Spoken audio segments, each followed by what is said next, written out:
दोस्तों, अगर आपको ये कहानी पसंद आई तो इसे लाइक करें, शेयर करें और कमेंट करके बताएं कि कहानी में आपको सबसे अच्छा क्या लगा। रोशनी को मॉडलिंग का बहुत शौक था। वो अपना सारा समय मेकअप और एक्टिंग की प्रैक्टिस में ही निकाल दिया करती थी। रोशनी मिडिल क्लास फैमिली से थी। जब भी वो अपनी माँ से मॉडलिंग करने के बारे में पूछती तो वो उसे शादी के बाद करना कहकर टाल दिया करती थी। ऐसे ही एक दिन उसके कॉलेज में मॉडलिंग ऑडिशन चल रहा होता है और रोशनी अपनी माँ रानी के पास आकर उनसे कहती है, माँ, हमारे कॉलेज में ना मॉडलिंग ऑडिशन चल रहा है, क्या मैं हिस्सा ले लूं? अरे मुझसे क्या पूछ रही है? जा जाकर अपने बाप से पूछ। पापा, क्या मैं हिस्सा ले लूं? अरे अपनी माँ तो पूछ। मैं आप दोनों की बेटी हूँ, कोई फुटबॉल नहीं जो इधर उधर उछालते रहते हो। एक बार तेरी शादी हो जाए ना, फिर जो तेरे दिल में आए वो कर। रोशनी के मन में ये बात बैठ जाती है कि एक बार अगर उसकी शादी हो जाए तो फिर वो जो मन में आए वो कर सकती है। समय यूं ही बीतता जाता है और रोशनी की शादी दिनेश नाम के एक लड़के से हो जाती है, जो कि रोशनी को बहुत प्यार करता था और इसी के साथ उसे वादा भी करता है कि उसके वो हर सपने को पूरा करेगा। शादी के बाद अगले दिन जब रोशनी मेकअप कर रही होती है तो उसकी सास उससे कहती है, बहू, अगर लाली लिपस्टिक लगा ली हो तो मेरे लिए एक कप चाय बना दे। सासू माँ, चाय तो मैं बना दूं, पर उससे ना मेरी ब्यूटी खराब हो जाएगी। गैस की आग से अगर मैं काली हो गई या जल गई तो मैं मॉडल कैसे बनूंगी? मॉडल? अरे ये मॉडल कहाँ से आ गई बीच में? उन्होंने ना मुझसे शादी के समय वादा किया था कि वो मेरे सारे सपने पूरे करेंगे और मुझे ना मॉडल बनना है, मॉडल। ये मूंग और मसूर की दाल, आने दे दिनेश को, अभी बताती हूँ उसे मेरी नई नवेली बहू को क्या पट्टी पढ़ाया जा रहा है। इसके बाद रोशनी आंखों पर खीरे लगाकर लेट जाती है। इतने में ही वहाँ दिनेश आता है, जिसे देखकर रेनू उससे कहती है, अरे क्या बोला तू? बहू को मॉडल बनाएगा तो बीबी लाया है हीरोइन? माँ, अगर रोशनी मॉडल बनना चाहती है तो इसमें क्या गलत है? हमें तो इसका सपना पूरा करने में इसका साथ देना चाहिए। वैसे मेरा एक दोस्त है मोनू, वो कई लड़कियों को मॉडल बना चुका है। मैं रोशनी की बात उससे करूँगा। आया बड़ा बात करने वाला। तो तेरा मतलब क्या है कि ये महारानी आंखों पर खीरे मूली लगाकर पलंग तोड़े और मैं इसकी सेवा करूं? बहू लाया है या सास? दिनेश के पास रेनू की बातों का कोई जवाब नहीं होता और वो वहाँ से चला जाता है। ऐसे ही दिन गुजरते जाते हैं। अब रेनू सारे घर का काम किया करती और रोशनी सारा दिन बैठकर बस लाली लिपस्टिक ही लगाया करती कि तभी एक दिन रेनू रोशनी से कहती है, बहू, जरा एक बात बता, तू कुछ भी बना लेती है क्या? हाँ माँ जी, बना लेती हूँ ना। अरे अब की ना तूने पते की बात, बता क्या क्या बना लेती है? मैं बातें बना लेती हूँ, उल्लू बना लेती हूँ और सेल्फी लेते हुए मुंह बना लेती हूँ। हाय राम जी, अरे क्या बुरे कर्म किए थे मैंने जो मुझे ऐसी बहू मिल गई। अरे मेरे तो भाग ही फूट गए। माँ जी, मैं तो मजाक कर रही हूँ। मुझे ना मैगी बनानी आती है, आप बोलो तो आपके लिए बना के लाऊं? अच्छा, तो इस उम्र में मैं मैगी खाऊंगी? माँ जी, प्यार करने और मैगी खाने की कोई उम्र नहीं होती। माँ जी, आपने मॉडल को कभी खाना बनाते देखा है क्या? वैसे अगर मैं मॉडल बन गई तो सोचो आपका कितना नाम होगा। अखबारों में फोटो, बड़ा घर, बड़ी गाड़ी, बड़ी पहचान। अच्छा बहू सुन, अगर 2 महीने के अंदर तू मुझे एक अच्छी सर्वगुण संपन्न बहू बनकर दिखा देगी तो मैं तेरा सपना पूरा करने में तेरी मदद करूंगी। क्या माँ जी, आप सच कह रही हैं? आप मेरी मदद करेंगी? बस फिर क्या था। रोशनी मोबाइल में देखकर 1 महीने में खाना बनाना सीख जाती है। सारे घर के काम अच्छे से करने लगती है। रेनू को ये सब देखकर बहुत खुशी होती है और वो आराम से अपने दिन गुजारने लगती है। अब रोशनी घर का सारा काम करती और रेनू बस बैठे बैठे सास की तरह ऑर्डर झाड़ती रहती। ऐसे ही 2 महीने बीत जाते हैं और एक दिन रोशनी दिनेश से कहती है, सुनिए जी, माँ जी ने ना मुझे 2 महीने का टाइम दिया था। अगर मैं घर का सारा काम सीख लूँ तो वो मुझे मॉडल बनने की इजाजत देंगी और मेरी मदद भी करेंगी। वो तो सब ठीक है रोशनी, पर मुझे लगता है तुमको मॉडलिंग का ख्याल छोड़ देना चाहिए। माँ कभी नहीं मानेगी। अरे माँ जी ने मुझसे वादा किया है। अब ये सब छोड़िए, और ये बताइए कि आप बता रहे थे ना कि मॉडलिंग लाइन में आपका एक दोस्त मोनू है, आप उसे बुला लीजिए ना प्लीज। हाँ ठीक है, अगर माँ ने कह दिया तो मुझे कोई दिक्कत नहीं हो सकती। मैं अभी उसे कॉल करके कल खाने पर बुला लेता हूँ। दिनेश अपने दोस्त मोनू को कॉल करता है और उसे अपने घर बुला लेता है, जिसके बाद दिनेश और मोनू मिलकर घर पर ड्रिंक करने का प्लान करते हैं। तभी वहाँ कमरे में रोशनी आ जाती है और मोनू को देखकर धीरे से दिनेश से बोलती है, अजी आप श्योर है ना, ये मेरी मॉडल बनने में मदद करेगा? हाँ बिल्कुल करेगा, पर क्या हुआ, ऐसे क्यों पूछ रही हो?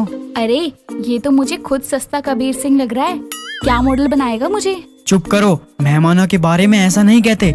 मोनू यार, मेरी बीवी सुंदर है और मॉडल बनना चाहती है। मैं चाहता हूँ कि तू मेरी मदद करे उसे मॉडल बनाने में। हाँ हाँ क्यों नहीं, तू मेरे भाई जैसा है, मैं जरूर तेरी मदद करूँगा। तभी वहाँ रेनू आ जाती है और उनकी बातें सुनकर बोलती है, अरे कोई मॉडल नहीं बन रहा है इस घर में। एक तो इतनी मुश्किल से ये बहू लाइन पर आई है और काम वाम कर रही है अच्छे से घर का, अब तू नया ड्रामा लेकर आ गया बीच में। रेनू की ये बातें रोशनी सुनती है और उसका दिल टूट जाता है, जिसके बाद वो वहाँ से रोते हुए भाग जाती है। रेनू, दिनेश और मोनू उसे हर जगह ढूंढते हैं पर वो कहीं नहीं मिलती कि तभी रोशनी हाथ में बोतल लिए घर की छत पर चढ़ जाती है और फिर कहती है, कूद जाऊंगी, फान जाऊंगी, मर जाऊंगी, लेकिन मैं मॉडल बन के रहूंगी। क्या कर रही हो बेबी, प्लीज नीचे आ जाओ। वही कर रही हूँ जो एक मॉडल मॉडलिंग के लिए कर सकती है। Suicide suicide suicide. बहू जिद करना छोड़ दे, नीचे आ जा। माँ ने कहा कि एक्टिंग छोड़ दो, पति ने कहा कि मॉडलिंग छोड़ दो, अब आप कह रहे हो कि जिद छोड़ दो। कल को कोई कहेगा कि दुनिया ही छोड़ दूं। अरे भाभी नीचे आ जाओ, अरे मर आ जाओगी। गली वालों, ये जो मोनू है ना, मोनू, ये मुझे मॉडलिंग का काम देने वाला था, पर मेरी ये सास ने बीच में भाजी मार दी।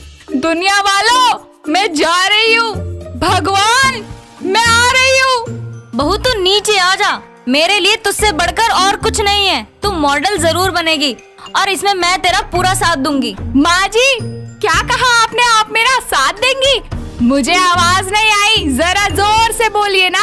हाँ बेटा, मैं तेरा साथ दूंगी, लेकिन तू नीचे आ जा। जाना नहीं है ना?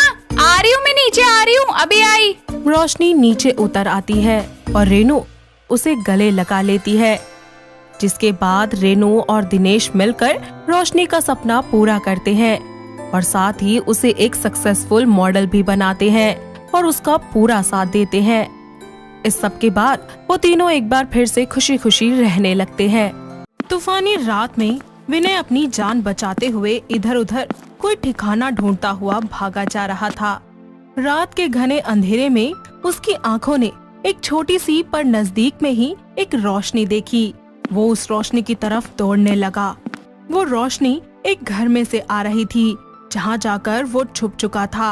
वो घर के आसपास देखता है, वहाँ पर एक स्विमिंग पूल पर उसकी नजर जाती है और वो उसमें छलांग लगा देता है। जैसे ही वो उसमें कूदता है, उसकी मौत हो जाती है क्योंकि पानी में जहर था। अगली सुबह नेहा अपने ऑफिस के लिए निकल रही होती है तो उसको पीछे से कोई आवाज देता है और वो कोई और नहीं बल्कि उसी का दोस्त विकास होता है। नेहा रुको जरा। हाँ, क्या हुआ? आज की न्यूज़ देखी तुमने?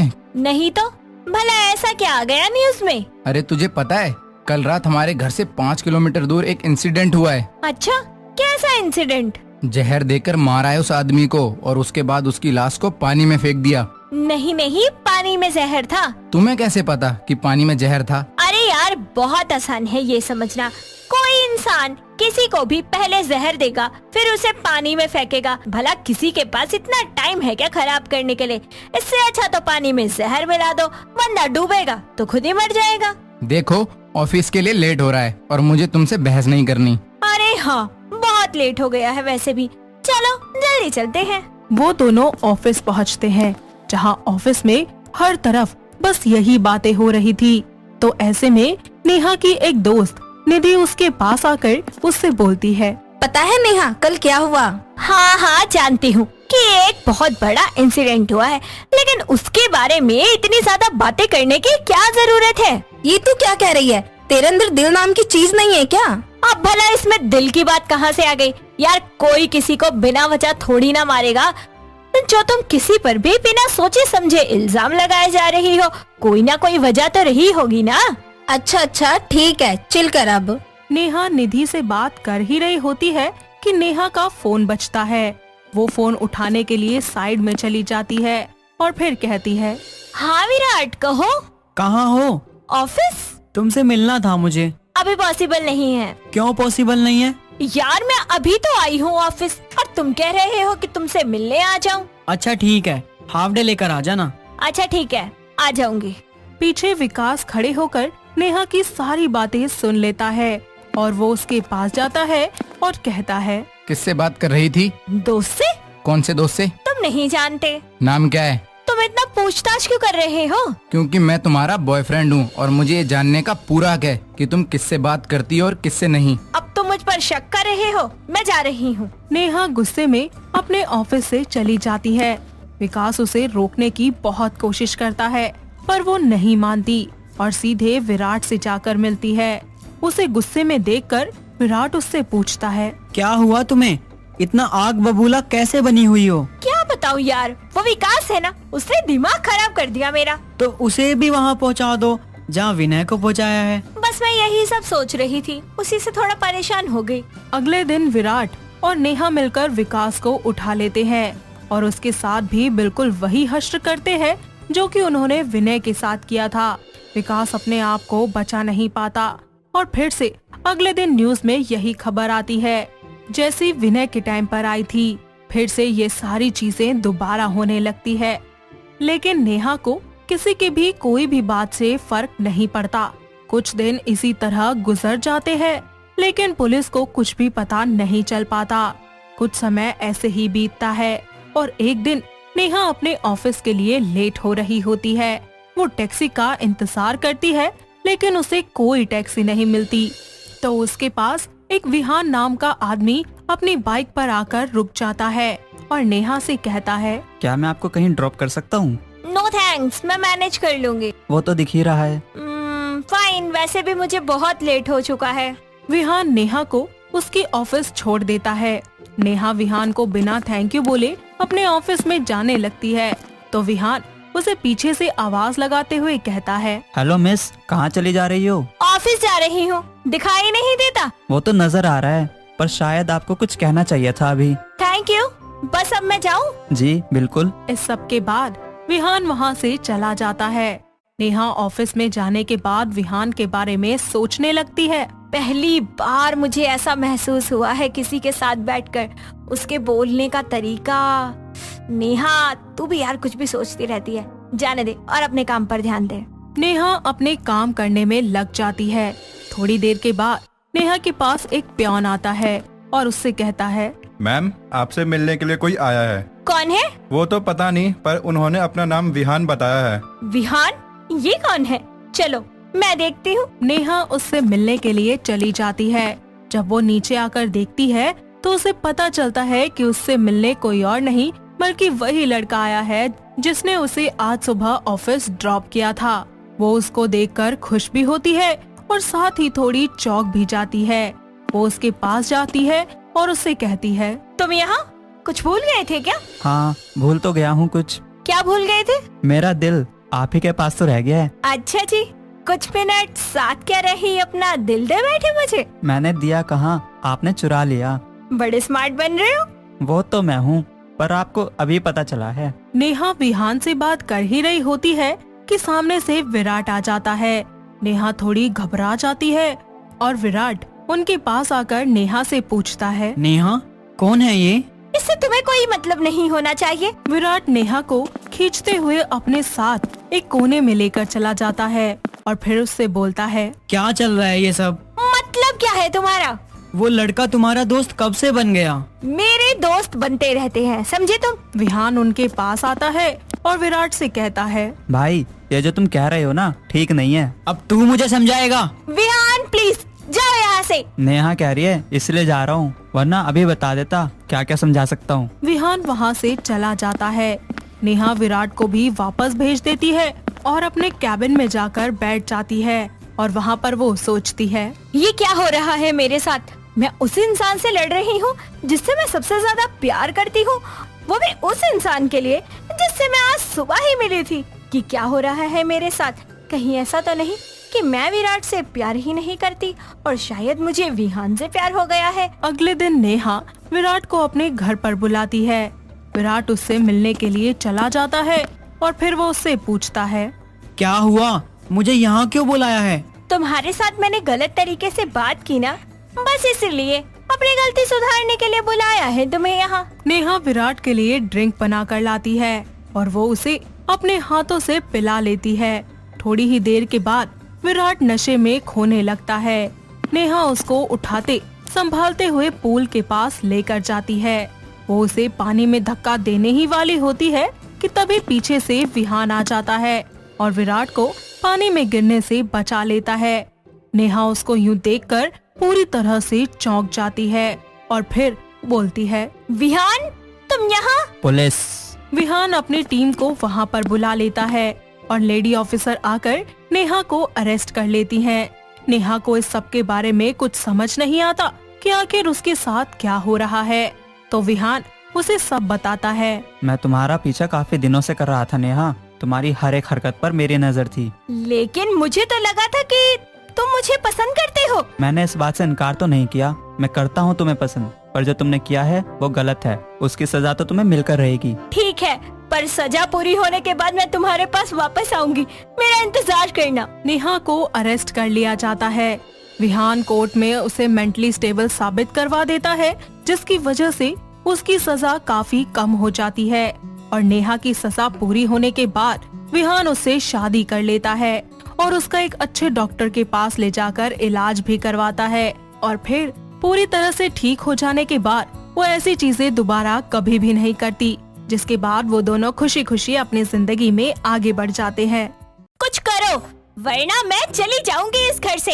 अरे विवेक, तुम्हारी चाची ने तो मेरा दिमाग खराब कर रखा है। जब से आई है ना, बस मेरे सर पर नाच रही है। मैं नहीं रह सकती उनके साथ। यार मैं क्या करूँ, कैसे भगाऊं उन्हें यहाँ से, वैसे ही इतनी ओल्ड हैं वो। देखो विवेक, तुम डिसाइड कर लो, तुम्हें तुम्हारी चाची चाहिए या मैं कर तो रहा हूँ ट्राई। दोनों बातें कर ही रहे होते हैं कि तभी उनकी चाची सास शर्मिला की आवाज आती है।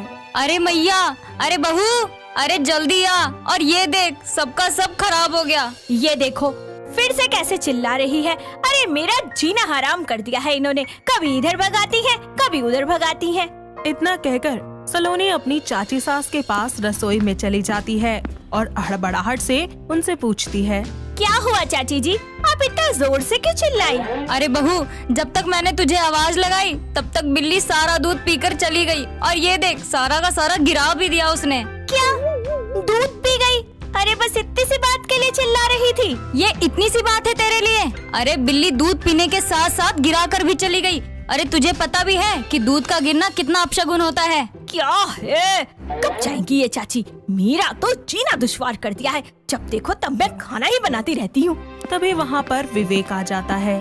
अरे यार क्या हुआ तुम्हें, चाची जी ने बुलाया था ना? अरे पूछो मत, पूरे गांव का खाना बनाने के लिए ऑर्डर कर दिया तुम्हारी चाची ने तो। हाय कितने मजे के दिन थे पहले हमारे। इतना बोलकर वो अपने बीते पलों में खो जाते हैं, जहाँ दोनों गोवा के बीच पर मजे कर रहे होते हैं। सलोनी पानी में से निकलकर बाहर आती है तो वहीं दूसरी ओर विवेक हाथ में जूस का गिलास लिए चेयर पर म्यूजिक सुन रहा होता है। ऐसे में सलोनी उससे बोलती है, विवेक कितना अच्छा व्यू है ना यहाँ का, और कितना सुकून भी है।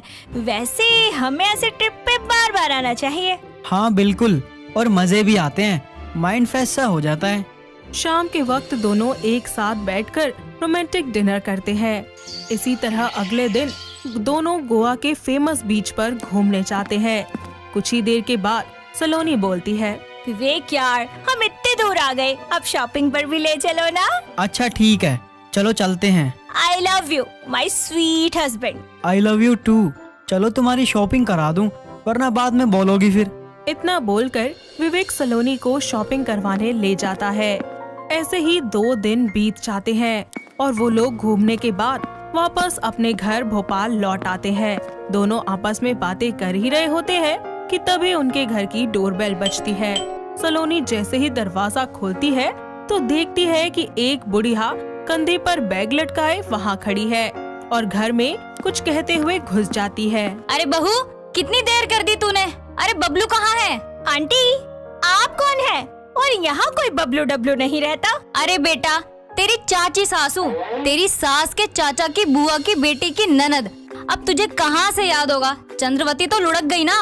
और हाँ, तेरा पति जब छोटा था तब उसे बबलू कहा जाता था। नहीं नहीं चाची जी, मुझे याद आया। माँ जी ने बताया था आपके बारे में, थोड़ी बहुत पहचान पा रही हूँ मैं आपको। अरे बेटा, पहले कहाँ फोटो वोटो हुआ करती थी। अच्छा ये सब छोड़, जरा पानी वानी पिला दे मुझे। जी जी, मैं अभी लाती हूँ चाची जी। इतना कहकर सलोनी रसोई में जाती है और विवेक को गुस्से से बोलती है। विवेक, ये कौन सी चाची है तुम्हारी? मैंने तो आज तक नहीं देखा, ना ही तुम्हारी माँ से कभी सुना इनके बारे में। और ये क्या बबलू बबलू लगा रखा है? तुम्हारा नाम बबलू था क्या बचपन में? Relax baby, calm down. कौन चाची जी?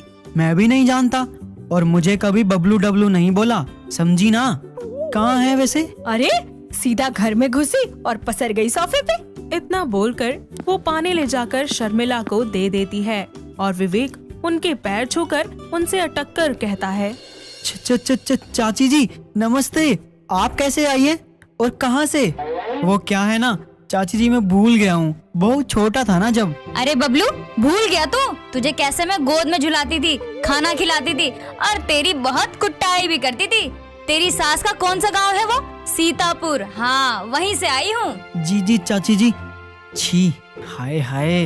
दोनों बदबू से बचकर जल्दी से वहाँ से जाने लगते हैं कि शर्मिला उन्हें रोकती है और एक बार फिर से पाद मारकर बोलती है। अरे दोनों कहाँ जा रहे हो? मेरे पास बैठो ना। अरे बहू, तू एक काम कर दे, बहुत भूख लग रही है मुझे, तो ऐसा कर कुछ चटपटा सा बना दे 2-4 खाने के लिए। जी चाची जी, अभी बनाती हूँ। अंदर जाकर सलोनी शर्मिला का बोला हुआ सारा खाना बनाती है, जिसे बनाते बनाते उसकी हालत बहुत ज्यादा खराब हो जाती है। साथ ही वो गुस्से में बड़बड़ाती रहती है। तभी विवेक उसके पास जाकर बोलता है। सलोनी, तुम थक गई हो ना? क्या तुम ठीक हो? अरे क्या खाक ठीक हूँ मैं? तुम्हें दिखाई नहीं देता? ये पूरी बारात जितना खाना बनाना पड़ रहा है मुझे। अरे इतना खाना मैं अगर गरीबों को खिलाती ना तो रज रज के दुआएं देते मुझे। कुछ ही देर के बाद सलोनी का सारा खाना बनकर तैयार हो जाता है और वो शर्मिला को खिला भी देती है। साथ ही वो सब लोग खुद भी खाना खाते हैं। खाना खाने के तुरंत बाद शर्मिला जोरों से एक बम विस्फोट करती है, जिसके बाद विवेक और सलोनी दोनों ही उस गंदी बदबू को स्मेल करके पागल हो जाते हैं। और सलोनी ऐसे में सारी जगह पर हर कमरे में रूम फ्रेशनर स्प्रे कर देती है। चाची जी, आप किसी काम से आई है क्या? मेरा मतलब कितने दिन का काम है आपका? अरे नहीं नहीं बहू, मुझे कोई काम नहीं है। मैं तो आराम से 4 से 5 महीने के लिए रुकने आई हूँ यहाँ पे। तुम दोनों निश्चिंत रहो। इसी तरह वक्त गुजरता जाता है। शर्मिला सलोनी को कह कहकर घर के सारे काम करवाती है, उससे बेहिसाब खाना बनवाती है, जिसके बाद सलोनी की अच्छे से बैंड बज जाती है। तो वहीं शर्मिला की खाना खाने के बाद हमेशा की तरह बम के खोले छोड़ने की आदत यूं ही चलती रहती है। ऐसे ही एक दिन शर्मिला सलोनी को खाना बनाने के लिए कहती है और वो चिड़चिड़ी होकर रसोई में खाना बनाने चली जाती है, जहाँ फिर से वो विवेक को सुना रही होती है। कुछ ही देर के बाद वो खाना बनाकर शर्मिला के लिए उसके पास ले जाती है। चाची जी, आपकी पसंद का सारा खाना बना दिया है मैंने, जितना चाहे खा लो। अरे वाह बहू, मैंने तो तुझे थोड़ा सा बोला था बनाने के लिए और तूने इतना सारा बनाकर ले आई। चलो बनाकर ले ही आई है तो खिला भी दे। इतना बोलकर शर्मिला खाना खाना शुरू करती है और एक एक करके वो सारा खाना खा जाती है। ऐसे ही एक दिन उनके घर की डोरबेल बजती है। सलोनी के साथ वाले पड़ोसी मिस्टर नारायण उनके घर आते हैं और अचानक से उनकी नजर शर्मिला पर पड़ती है, जिसके बाद मिस्टर नारायण कहते हैं। आप शर्मिला चाची तो नहीं है? अरे तू कौन है और तुझे मेरा नाम कैसे पता? अरे चाची जी, मैं आपका बबलू। भूल गई है क्या आप, जिसे आप गोद में झुलाती थी, अपना खाना खिलाती थी, बहुत कुटाई करती थी ना? अरे तू तो सच में मेरा बबलू है। अगर तू मेरा बबलू है तो ये कौन है जिसके घर में मैं इतने टाइम से रह रही हूँ? अरे आपको तो मेरे घर आना था, ये तो मेरे पड़ोसी हैं। पास खड़े सलोनी और विवेक हकीकत जानकर अपने सर पर हाथ मारते हुए वहीं बैठ जाते हैं, जिस पर वो दोनों एक साथ बोलते हैं, तो ये है असली बबलू। अरे चाची जी, आप भी ना कॉल कर लेते मुझे, मैं कहीं घूमने चला गया था सुहानी को लेकर। अच्छा सलोनी भाभी, विवेक भाई, आपका बहुत बहुत शुक्रिया मेरी चाची जी का इतना ख्याल रखने के लिए। इतना कहकर मिस्टर नारायण अपनी चाची और उनके सामान को अपने घर ले जाते हैं और शर्मिला के जाने के बाद फाइनली दोनों पति पत्नी चैन की सांस लेते हैं और अपनी जिंदगी को एक बार फिर से नॉर्मल तरीके से जीने लगते हैं। राज, कहाँ हो तुम? मैं 5 मिनट में पहुँच जाऊंगी। बस साक्षी, मैं भी आ जाऊंगा फटाफट से। Okay, I am waiting. Raj phone काटकर अपने दोस्त ऋषभ को कहता है, यार आज और बाइक दिखा दे, कुछ अर्जेंट काम है। क्या यार, तू फिर से बाइक मांग रहा है? भाई दिखा दे, मैं जल्दी ले आऊंगा। यार तुझे पता है ना पेट्रोल कितना महंगा हो गया है, इसमें बहुत कम पेट्रोल है। ऋषभ तू फिक्र मत कर यार, मैं डलवा दूंगा पेट्रोल और ध्यान से लेके जाऊंगा। अब जाऊं क्या? चल ठीक है यार, और हाँ धीरे चलाइयो और थोड़ी जल्दी आइयो। इतना कहकर वो बाइक लेकर फटाफट से साक्षी के पास पहुंचता है और साक्षी अपनी कार को पार्क कर देती है और उसे हाय कहते हुए बोलती है, हाय राज, कैसे हो? मैं ठीक हूँ, जल्दी बैठो अब। राज साक्षी को अपनी बाइक पर बिठाकर उसे राइड्स पर ले जाता है। दोनों एक साथ टाइम स्पेंड करते हैं, साथ में लंच करने जाते हैं और कुछ ही देर के बाद दोनों एक दूसरे के साथ पार्क में आ जाते हैं, जहां साक्षी राज के कंधे पर सर रखकर उसकी साइड में बैठी होती है और राज उससे बोलता है, साक्षी एक बात बताऊं, मैं तुम्हारी तरह रिच नहीं हूँ और ना ही मेरे पास कोई जॉब है। मैं एक मिडिल क्लास फैमिली से बिलोंग करता हूँ और हैंडसम भी नहीं हूँ, तब भी तुम मुझसे प्यार करती हो, आखिर क्यों? क्यों करती हूँ? क्योंकि मैं तुमसे प्यार करती हूँ और तुम बहुत अच्छे हो, तुम्हारा दिल बहुत अच्छा है। हर चीज पैसे और लुक्स नहीं होती है। अगर तुम्हें फिर भी समझ नहीं आ रहा ना कि मैं तुमसे क्यों प्यार करती हूँ, तो मैं तुम्हारी क्लास लगा देती हूँ अभी। अच्छा सॉरी, अब नहीं बोलूंगा ऐसा। I love you so much Sakshi. I love you too Raj. वक्त बीतता जाता है और राज साक्षी से हमेशा जब भी मिलने आता तो अपने दोस्त ऋषभ से मिन्नतें कर कर बाइक मांग कर लाता और साक्षी को हमेशा उस पर ही घुमाया करता।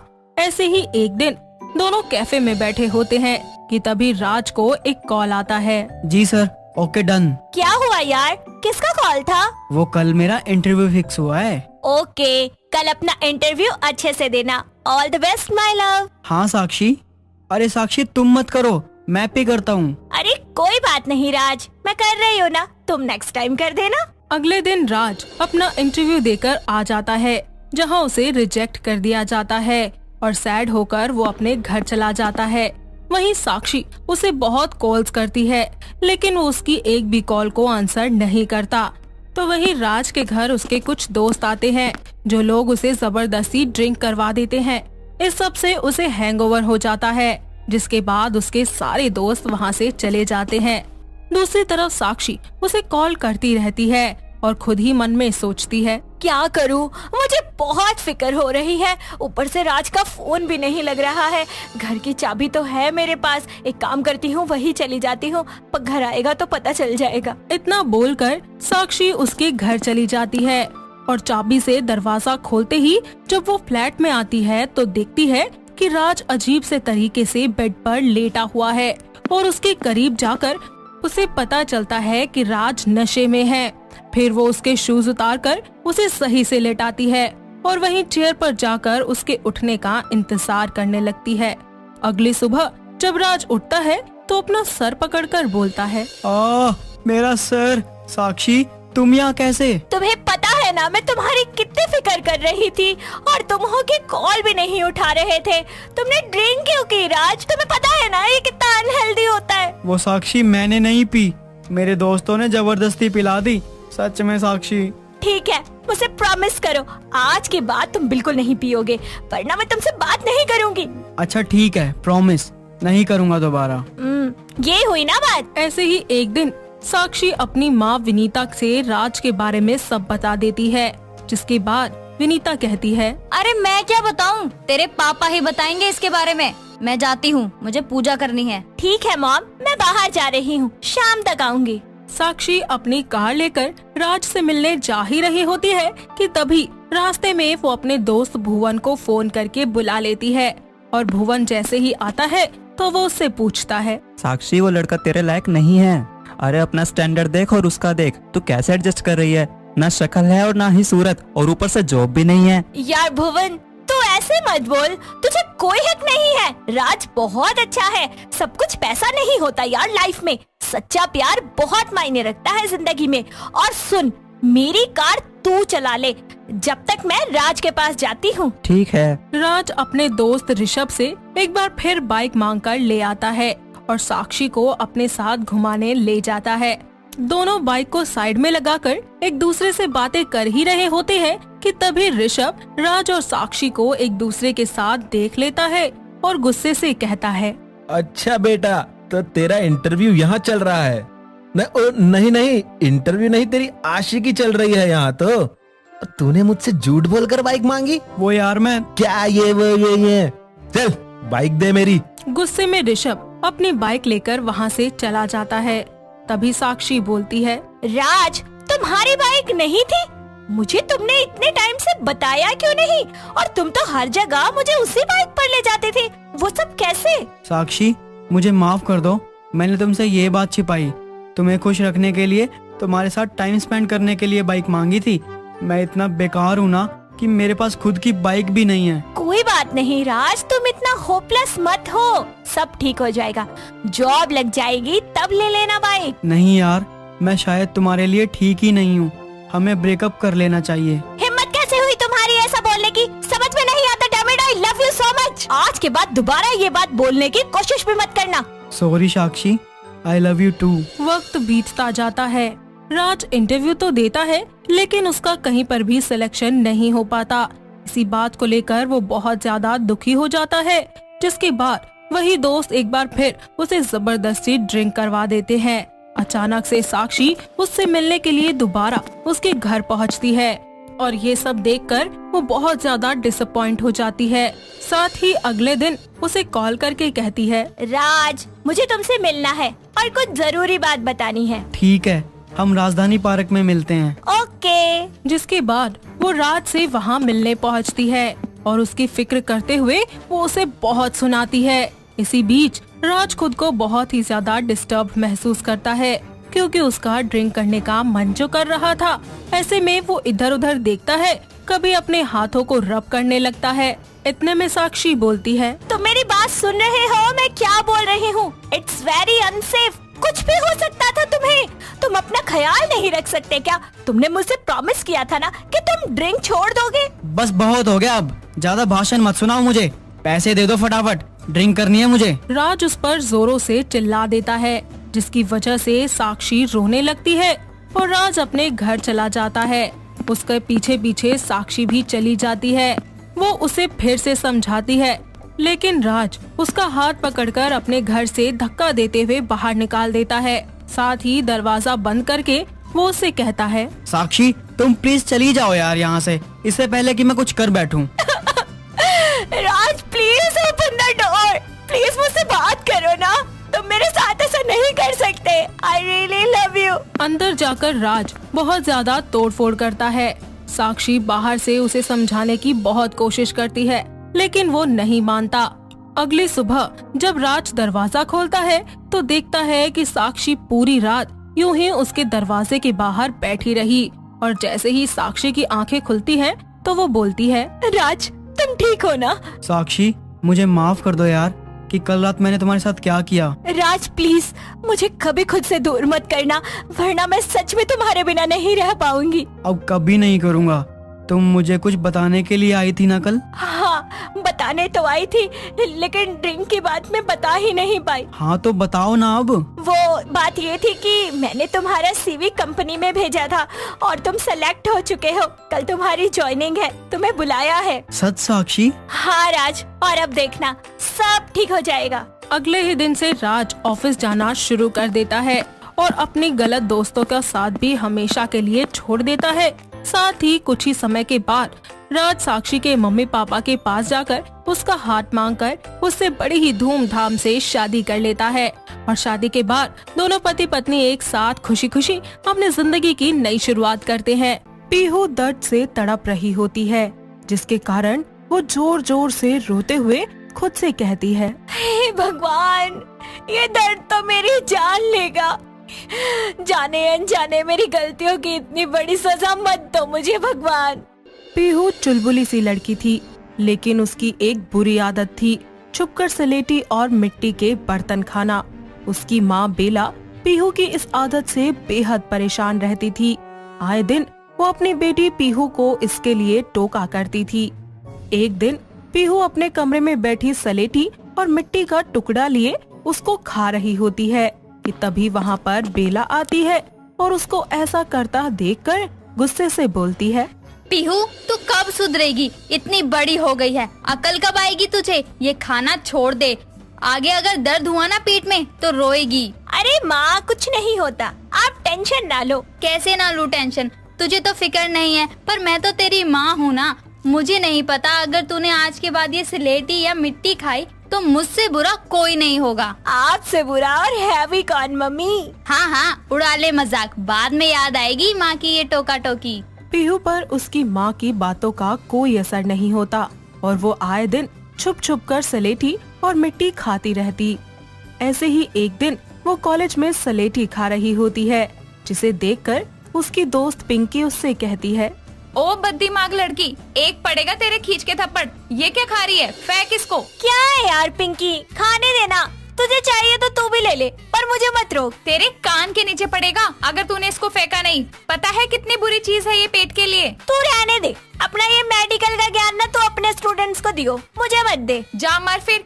और अगर पेट दर्द होने पे मेरे पास आई ना कि यार पिंकी कोई दवाई दे दे, तो दवाई के नाम पे एक मुक्का दूंगी। पीहू और पिंकी दोनों बेस्ट फ्रेंड्स थी। पिंकी डॉक्टर बनने की तैयारी कर रही थी, इसीलिए वो जानती थी कि मिट्टी और स्लेटी खाने से क्या नुकसान होते हैं, लेकिन पिंकी के समझाने पर भी पीहू के दिमाग में कुछ नहीं घुसता। ऐसे ही समय निकलता जाता है और अब पीहू का कॉलेज भी खत्म हो जाता है, जिसके बाद उसकी शादी के लिए अभिषेक नाम के लड़के का रिश्ता आता है और अभिषेक अपनी माँ कुसुम के साथ पीहू को देखने उनके घर आता है। दोनों माँ बेटे को पीहू बहुत पसंद आती है और कुछ ही समय के बाद उन दोनों की शादी हो जाती है।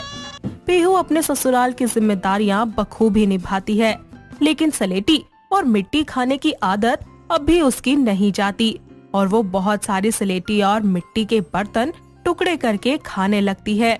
साथ ही अपने कमरे की अलमारी में भी छुपा कर रख लेती है। ऐसे ही एक दिन कुसुम पीहू से कहती है, बहू, ओ बहू, जरा इधर आ। हाँ माँ जी। अरे ये देख बहू, टूटे हुए मिट्टी के बर्तन का टुकड़ा मेरे पैरों में चुभ गया। ठीक से साफ सफाई नहीं करती क्या तू? पीहू ये देखकर डर जाती है कि कहीं उसकी सास के सामने ये उसकी मिट्टी के बर्तन खाने की आदत न आ जाए, इसीलिए वो इसको छुपाने को सोचती है। माँ जी अच्छे से तो की थी, लगता है शायद रह गया गलती से। लाइए मैं फेंक देती हूँ इसे। पीहू बात को छुपाते हुए बच जाती है। ऐसे ही एक दिन पीहू के पेट में दर्द होता है। दर्द हल्का होने पर वो ध्यान नहीं देती, लेकिन शाम होते होते उसके पेट में बहुत तेज दर्द हो जाता है, जो कि उसके बर्दाश्त से बाहर होता है।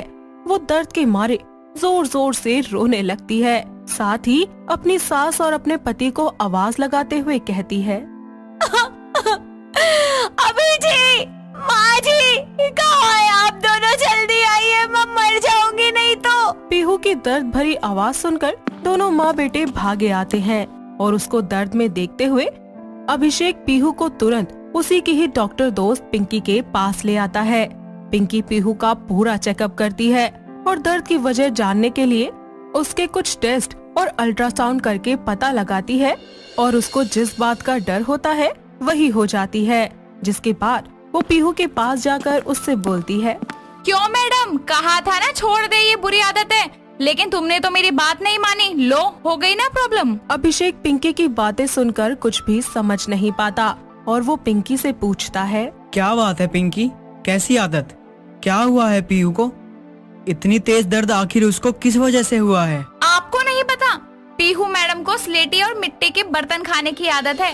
इसको मैंने पहले भी समझाया था लेकिन ये नहीं मानी। अब देखो किडनी में पथरी हो गई ना। क्या पथरी? सलेटी खाने की वजह से पीहू तुम सलेटी खाती थी? शादी के बाद भी तुमने खाई है क्या? हाँ अभिषेक जी, मुझे माफ कर दीजिए। आप चिंता मत करो अभिषेक जी, मैं कुछ दवाइयाँ दे रही हूँ, लेकिन हाँ याद रखना कि अब ये सब ना खाइए और इसी के साथ साथ इसको ज्यादा से ज्यादा पानी पिलाना। अभिषेक पीहू को घर ले आता है जहाँ कुसुम को पीहू के दर्द का कारण पता चलता है और वो पीहू से बोलती है, अच्छा तो ये तू थी जिसके कारण घर में मिट्टी के टुकड़े पड़े रहते थे। हाँ माँ जी, पर अब और नहीं खाऊंगी, पक्का। अरे कोई बात नहीं बहू, ऐसी उम्र में अक्सर ये सारी चीजें खाने की आदत लग जाती है और अब तो तुझे पथरी हो चुकी है, तो प्लीज ये सब छोड़ दे बहू। हाँ माँ जी जरूर। कुसुम इस दौरान पीहू का बहुत ध्यान रखती है, जिसके बाद दवाइयों की वजह से कुछ ही समय के बाद उसका दर्द खत्म हो जाता है। ऐसे ही समय बीतता जाता है। पीहू को लगता है कि वो ठीक हो गई है और फिर क्या था, वो एक बार दोबारा सलेटी और मिट्टी खाना शुरू कर देती है। ऐसे ही एक दिन अभिषेक पीहू को सलेटी खाता हुआ देख लेता है और उससे कहता है, पीहू तुमको मना किया था ना, तुम फिर शुरू हो गई, भूल गई कैसे दर्द से तड़प रही थी? अरे अभिषेक बाबू, सलेटी हमको छोड़ दे, ये हो नहीं सकता। हम सलेटी खाना छोड़ दे, ऐसा हम होने नहीं देंगे। ओ मैडम, ज्यादा डायलॉग बाजी मत करो, दर्द होगा तो आवाज नहीं निकलेगी तुम्हारी। छोड़ क्यों नहीं देती खाना? घर में खाने की कमी है क्या जो ये खाती हो? क्या करे अभिषेक बाबू, ये तड़प ही ऐसी है। इसकी खुशबू मुझे इसकी और जैसे खींची ले जाती है और मदहोश कर देती है और मैं बस इसे खा जाऊं। ठीक है, खाओ, दर्द हुआ ना तो मदहोश की जगह बेहोश होगी, याद रखना। पीहू अपनी आदत से मजबूर एक बार फिर से छुप छुप कर मिट्टी और सलेटी खाना शुरू कर देती है।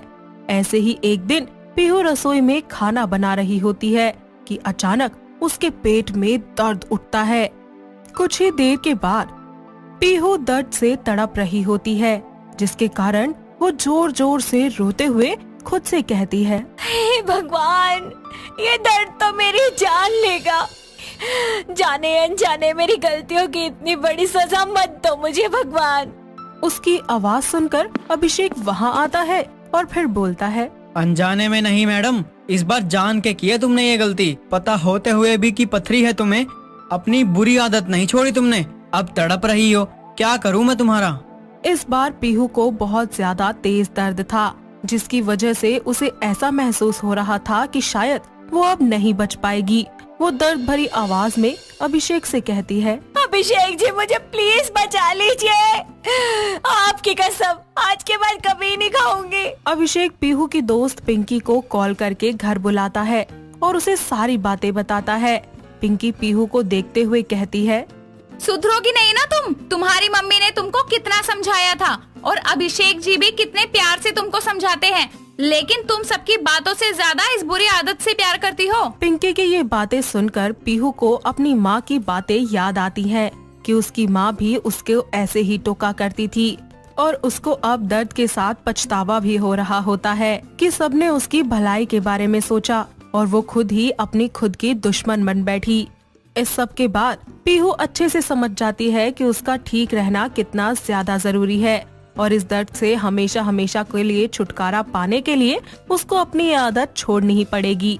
और फिर वो पिंकी से बोलती है, पिंकी अब से कभी नहीं खाऊंगी, मुझे समझ आ गया यार, और अब ये दर्द मैं हमेशा के लिए खत्म करना चाहती हूँ। प्लीज मेरा दर्द कम कर दे, ये पथरी निकाल दे यार, मैं मर जाऊंगी इस दर्द से। पिंकी पीहू को एक इंजेक्शन लगाती है, जिसके कुछ ही टाइम के बाद उसका दर्द धीरे धीरे कम होने लगता है। पीहू को ये सब कुछ अब अच्छे से समझ आ चुका होता है कि उसकी आदत से ही उसको दर्द हो रहा है और हर कोई उसके भले के लिए ही उसे समझा रहा था। इसीलिए अब वो सलेटी और मिट्टी खाना पूरी तरह से छोड़ देती है और पिंकी के बताए हुए परहेज और दवाइयों से कुछ समय के बाद उसकी पथरी भी किडनी से निकाल ली जाती है और दोबारा से वो कभी भी सलेटी, मिट्टी या कोई भी ऐसा फास्ट फूड नहीं खाती जो उसके पेट के लिए हानिकारक साबित हो। इसके बाद वो हमेशा अपने परिवार के साथ खुशी खुशी रहने लगती है। दोस्तों, अगर आपको ये कहानी पसंद आई तो इसे लाइक करें, शेयर करें और कमेंट करके बताएं कि कहानी में आपको सबसे अच्छा क्या लगा।